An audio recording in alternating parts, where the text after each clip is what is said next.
와, 드디어 디자인 싱킹 5단계를 모두 마치셨군요. 공감에서 테스트까지 정말 쉽지 않은 여정이었을 텐데 고생 많으셨습니다. 근데 혹시 이런 생각 들지 않으셨나요? 이거 그냥 정해진 순서대로 따라하는 것 아닌가 하고요. 만약 그런 느낌을 조금이라도 받으셨다면 오늘 이야기가 바로 여러분을 위한 겁니다. 디자인 싱킹의 진짜 힘은요, 프로세스를 외우는 게 아니라 세상을 보는 새로운 안경을 쓰는 거거든요. 자, 그럼 진짜 여정을 함께 시작해 볼까요? 네, 바로 그거예요. 5단계를 마쳤다는 건 끝이 아니라 이제 막 진짜 출발선에 섰다는 뜻입니다. 여러분은 이제 아주 강력한 도구들을 손에 넣으신 거고요. 지금부터는 그 도구들을 어떻게 더 깊고, 더 넓고, 또 더 현명하게 쓸 수 있을지 배워볼 차례입니다. 진짜 재미는 바로 지금부터 시작된다는 거죠. 자, 그럼 우리가 가장 먼저 뛰어넘어야 할 생각의 벽은 뭘까요? 바로 이겁니다. 디자인 싱킹을 그냥 순서대로 따라해야 하는 체크리스트처럼 보는 관점에서 벗어나는 거예요. 진짜 변화는요, 이 방법론의 핵심 철학을 우리의 사고방식, 즉, 마인드셋으로 완전히 내 걸로 만들 때 시작됩니다. 이 화면 하나가 사실 모든 걸 말해주고 있어요.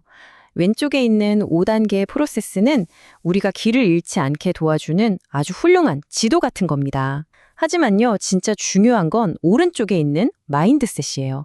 실패를 두려워 말고 일단 실험해보자. 생각만 하지 말고 행동으로 옮기자. 모든 건 사람에게서 시작된다. 이런 태도들이야말로 우리를 목적지까지 데려다주는 진짜 엔진이거든요. 지도를 통째로 외우는 게 중요한 게 아니라 운전하는 법을 몸에 익히는 게 훨씬 중요하잖아요. 바로 그겁니다. 디자인 싱킹을 처음 만든 스탠포드 디스쿨에서도요. 제일 중요하게 이야기하는 게 바로 이 점이에요. 정해진 순서를 기계처럼 따르는 게 아니라는 거죠. 오히려 불확실한 상황을 기회로 보고 머리로만 생각하기보다 손을 먼저 움직여서 배우고 무엇보다 사람에 대한 깊은 이해에서 모든 걸 출발시키는 태도. 이게 바로 디자인 싱킹의 심장이라고 할 수 있습니다. 좋아요. 마인드셋이 중요한 건 이제 알겠어요. 그럼 이 마인드셋을 어떻게 더 깊게 적용할 수 있을까요? 우리 다시 첫 단계였던 공감으로 한번 돌아가 보죠. 다만 이번에는요, 공감의 대상을 상상 이상으로 확 넓혀볼 겁니다. 여기에 아주 흥미로운 사례가 하나 있습니다. 바로 삼성 이야기인데요. 삼성이 90년대 후반부터 디자인을 혁신의 핵심으로 삼았잖아요. 근데 디자이너들은요, 조직 내부에 아주 깊게 뿌리내린 효율과 안장을 중시하는 문화라는 보이지 않는 거대한 벽과 싸워라만 했습니다. 아무리 사용자들을 위해 기가 막힌 아이디어를 내도 조직 내부의 동의를 얻지 못하면 그냥 서랍 속에 처박히기 일쑤였던 거죠. 하버드 비즈니스 리뷰의 이 문장을 보면 이게 비단 삼성만의 얘기가 아니라는 걸 알 수 있죠. 혁신적인 아이디어를 가진 사람이라면 사실 누구나 겪는 문제예요. 바로 조직 내부의 저항이라는 장벽. 여기서 우리는 이런 질문을 던져야 합니다.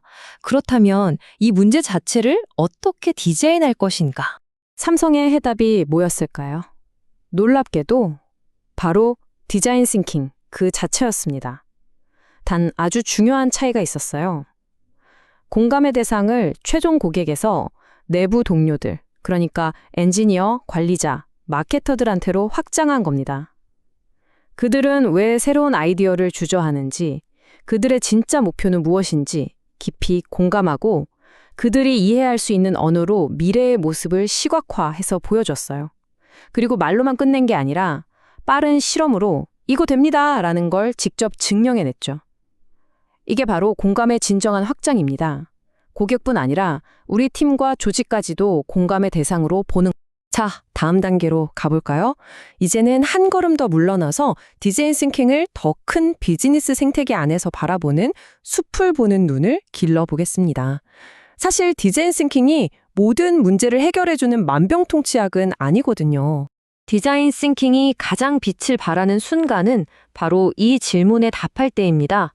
우리가 지금 정말로 풀어야 할 문제가 대체 뭐야? 사용자에게 깊이 공감함으로써 수많은 문제들 속에서 가장 중요하고 진짜 문제를 찾아내는데 아주 특화된 방법이죠. 자, 그렇게 진짜 문제를 찾았어요. 그럼 이제 린 스타트업이 바통을 이어봤습니다. 그리고 이런 질문을 던지죠. 좋아, 그래서 우리 해결책이 시장에서 먹힐까? 돈이 될까?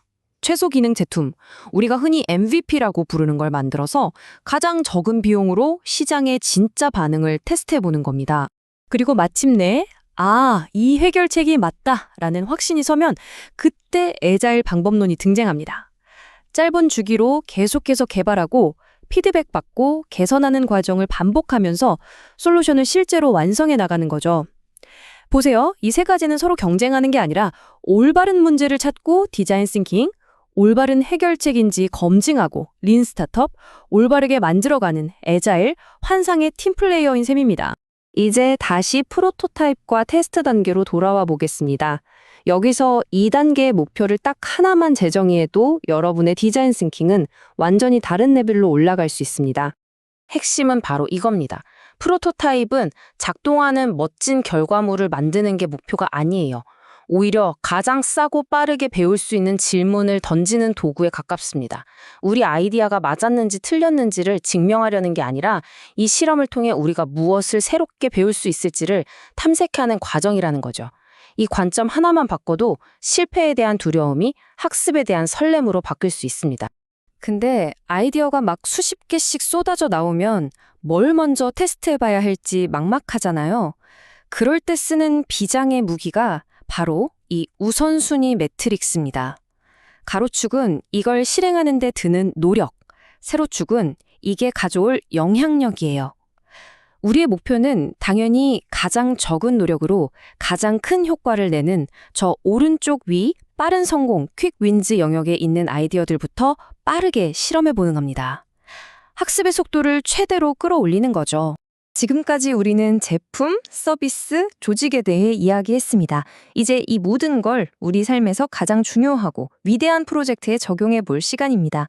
그게 뭘까요? 바로 여러분 자신의 삶입니다. 스탠포드에서 최고의 인기 강의로 꼽히는 Designing Your Life가 바로 이 아이디어에서 시작했어요. 인생이란 건 단 하나의 정답을 찾아 헤매는 퀘스트가 아니라는 겁니다. 오히려 수많은 가능성을 탐색하고 작은 실험들을 통해 배우면서 나에게 꼭 맞는 삶을 스스로 만들어 나가는 거대한 디자인 프로젝트라는 거죠. 내 커리어 앞으로 어떻게 해야 하지? 이렇게 막막하게 고민하는 대신에요. 평소 관심 있던 분야의 전문가랑 커피 한 잔 마셔보기 같은 작은 프로토타입을 시도해보는 거예요. 그 1시간의 대화를 통해 나는 무엇을 배우게 될까요? 어떻게 하면 더 좋은 관계를 맺을 수 있을까를 머리로만 고민하지 말고요. 이번 주말에는 평소와 전혀 다른 방식으로 함께 시간 보내보기 같은 걸 한번 테스트해보는 겁니다. 어떤 새로운 변화가 일어날까요? 네, 여러분의 삶 전체가 바로 여러분이 맡은 가장 위대한 디자인 프로젝트입니다. 완벽한 인생 계획을 세우려고 애쓰기보다 호기심 넘치는 디자이너가 되어서 다양한 삶의 방식을 신나게 실험해보는 건 어떨까요? 이제 디자인 싱킹은 여러분에게 단순히 문제를 해결하는 도구가 아닐 겁니다. 여러분의 삶을 훨씬 더 주도적으로 그리고 창의적으로 만들어 나갈 수 있는 강력한 마인드셋이자 태도가 되었을 거예요. 오늘 이 시간을 마치면서 스스로에게 이 질문을 꼭 던져보셨으면 좋겠습니다. 나는 지금 무엇을 디자인하고 있는가?